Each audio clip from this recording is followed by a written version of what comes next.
We are also checking out more areas that are seeing high water across Houston. That's right. Our own Amy Davis is live right now on Monroe near Hobby Airport in Southeast Houston. And Amy, last time we spoke with you, we saw a lot of people driving through that high water. It's not the best idea always.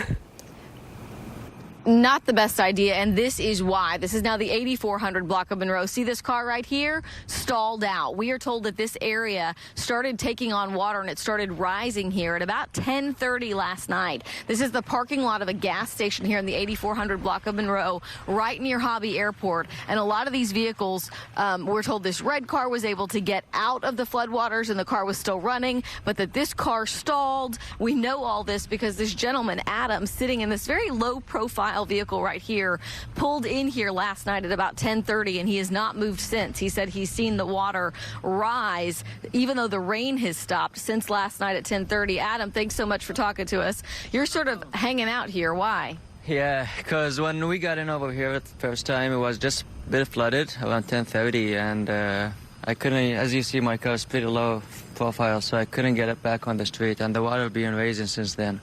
And we've seen people coming and going, and we've seen pickup trucks make it through this water, but you saw some people getting towed after trying to make it through, right? Yeah, car actually I saw, I was surprised that I got towed. It was a GMC Yukon. A big Yukon. Yeah, and it was funny that there was a little Ford Focus just passed by it while the Yukon getting towed. Yeah. Yeah, it just, I guess they were not lucky enough. Yeah, some pickup trucks, I saw some 18-wheelers passing by.